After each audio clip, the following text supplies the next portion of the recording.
Pinakinggan nga ni Vice President Sara Duterte ang naging talumpati ni House Speaker Martin Romualdez. Tinawag ni House Speaker Martin Romualdez na banta sa demokrasya, pamahalaan at seguridad ng bayan ang mga pahayag ni Vice President Sara Duterte laban sa kanya.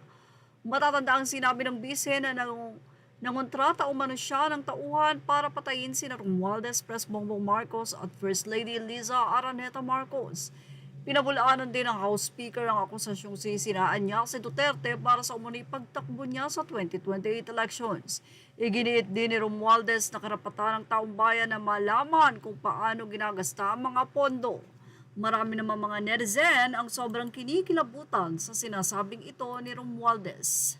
Ayon pa kay Romualdez, ang kongresong ito ay hindi magpapagamit sa alinmang interes.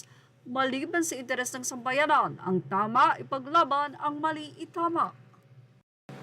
Samantala, kakasuhan na nga o House Speaker Romualdez sasampahan na ng reklamo o kaugnay sa mga insertion sa 2025 budget.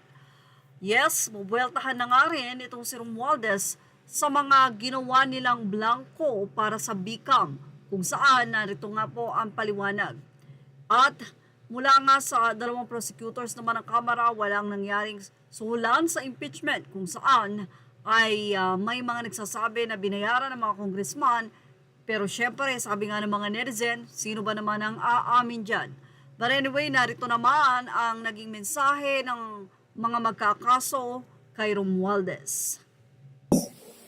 Sa kadahilanan po na siya po ay may ginawang krimen dito sa budget ng 2025.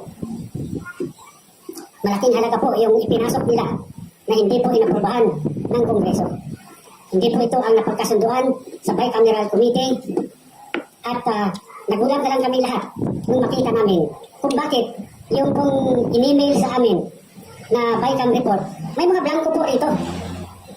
Ngunit, nung pinirmahan ng Presidente, kumpleto na. At nung tinignan namin kung magkano yung ipinasok nila na halaga, ito po ay nagkatotal ng 241 billion. Ngayon po, ewan ko kung matatawag natin na typographical error yan o grammatical error. Napakalaki po ng halaga, 241 billion. Wala pong ganung halaga ang inaprubahan ng BICAM. At hindi po nyo na inaprubahan sa plenaryo. Bakit po nagkaroon ng ganung halaga doon sa General Appropriations Act, GAA? Kanya po, ako bilang isang nakaupong congressman, ay kinakailangan din ipakita ko sa taong bayan na kung merong mali, siguro kailangan din natin panagutin kung sino yung may gawa ng krimen. At dito, dahil po ilang araw na kaming nag-request ng kopya ng enrolled bill, hanggang ngayon po tinatago nila sa amin yan. Hindi po nire-release ang enrolled bill ng House of Representatives.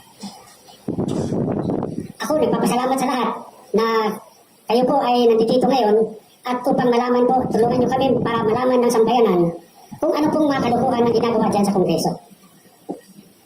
Okay. Baka may viewers ka ito ni Raul. Yan nga ang nasabing reklamo versus Martin Romualdez. Samantala, narito ang naging say ng mga netizen.